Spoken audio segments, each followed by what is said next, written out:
जी, इस वक्त मैं मौजूद हूँ सियालकोट के थाना कोटली सैदमीर के गांव पलोड़ा में, जहां पर गुज़श्ता रोज़ जो वाक़या हुआ है, जो बड़ी बेदर्दी के साथ कत्ल किया गया है। 5 बहनों का एक इकलौता भाई है अली रज़ा, जिसको बड़ी बेदर्दी के साथ कत्ल किया गया है पहले, फिर उसके जिस्म के टुकड़े टुकड़े किए गए हैं और बड़ी वहशत के साथ उसकी लाश को जलाया भी गया है। हमारे साथ यहाँ पे उनके वालिद भी मौजूद हैं और मरकज़ी जनरल सेक्रेटरी हमारे साथ मलिक शाहिद साहब मौजूद हैं जमात इस्लामी के, जो इनकी ताज़ियत के लिए भी, उनके बेटे की ताज़ियत के लिए भी आए हैं। और जो भी कानूनी मामलात चल रहे हैं, आए हम उन्हीं से बात करते हैं मलिक शाहिद साहब से।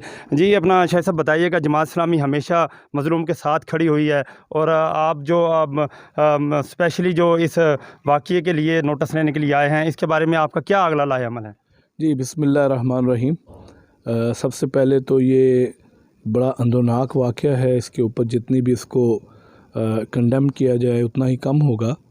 और दूसरा ये है कि मैं अभी सीधा कोयटा से यहाँ पहुँचा हूँ। फसीह साहब ने मुझे वहाँ बताया था तो मैं सीधा यहाँ आया हूँ। और मेरी ये गुजारिश है कि ये वाक़या जो है वो दहशतगर्दी का वाक़या है, ये आम कत्ल नहीं है।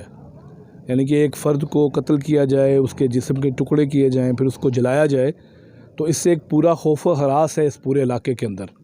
तो सबसे पहले तो मैं इंतज़ामिया से गुजारिश करूँगा कि इसे एंटी टेररिस्ट कोड की तरफ जो है वो भेजा जाए इस पूरे वाक़े को, और इसकी तफ्तीश जो है वो कोई इंस्पेक्टर लेवल का, कम से कम इंस्पेक्टर लेवल का कोई फ़र्द करे, ताकि जो हैं, जो बाअसर अफराद हैं और जो कातिल है वो क्योंकि बाअसर फैमिली से ताल्लुक़ रखता है, तो वो उसके ऊपर असरअंदाज ना हो सके।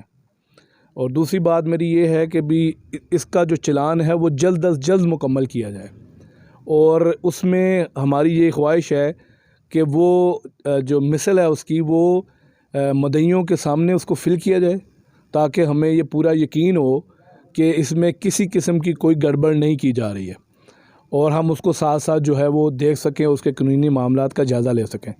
अगर ये मामला ना हुआ तो मैं इंतज़ामिया को ये बात कहना चाहता हूँ कि फिर आप हमसे अमन की तवक्को ना कीजिएगा।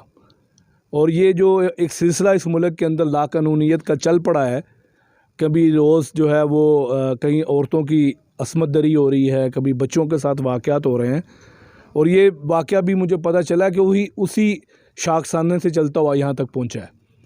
तो इसलिए मैं ये गुजारिश करूँगा कि अब हम इसके ऊपर चुप नहीं बैठेंगे, और अगर ये 3 दिन के अंदर चलान मुकम्मल ना हुआ तो फिर हम पूरे शहर को बंद करेंगे, और फिर इंतज़ामिया जो है वो हमसे किसी खैर की तवक्को ना रखे। और मैं यकीन दिलाना चाहता हूँ अपने बुज़ुर्गों को कि भी हम इनके साथ हर हवाले से, हर महाज पर खड़े हैं। वो पुलिस का मामला होगा, अदालत का मामला होगा, किसी जगह का भी कोई मामला होगा, तो हम इंशाअल्लाह ताला एक दीवार के तरह इनके साथ जो है वो खड़े हुए होंगे।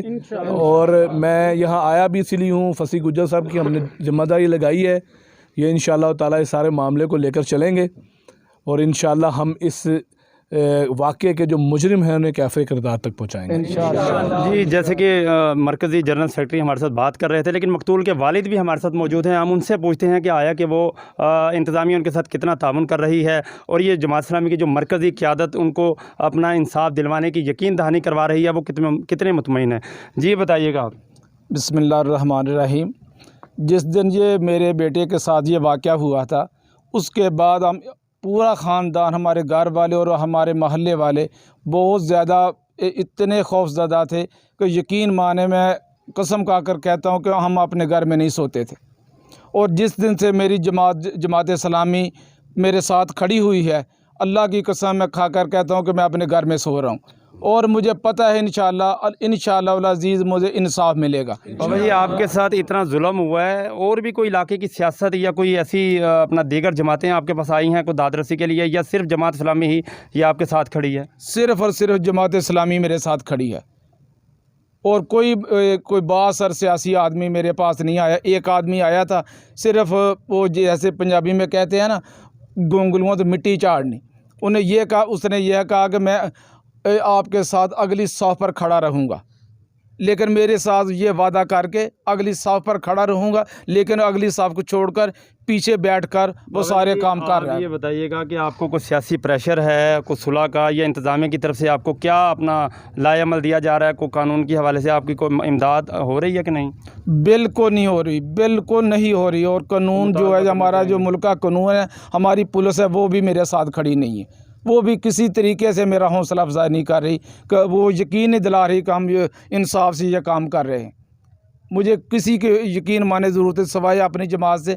ये अपनी जमात से उम्मीद रखता हूँ, जिस तरह मेरे साथ आप खड़े हैं, मेरे साथ कोई भी ऐसा सियासी आदमी अगर खड़ा नहीं हुआ, सिर्फ बातों से कर रहे हैं, बस फ़ोन करके ये कह देते हैं ये आएंगे, फ़िक्र ना करो, हम तुम्हारे साथ खड़े हैं, जहाँ तक कहेंगे हम आपके साथ चलेंगे, लेकिन चलने को तैयार कोई भी नहीं। जी, जैसे कि मकतूल के वालिद का भी यही कहना था कि हमें इंसाफ चाहिए। सियालकोट में दीगर पहले भी ऐसे को वाक़यात हो चुके हैं, जैसे कि 2 भाइयों पे तशद्दुद, और जैसे कि अभी ये बड़ा जो पलोड़ा में सानिया हुआ है कि किसी की मैयत को बेहुरमती करना, उसको जलाना। लेकिन उसके वालिद का ये कहना है, मुझे आला हुकाम से यही मुतालबा है कि मुझे जल्द अज़ जल्द इंसाफ दिया जाए। जी।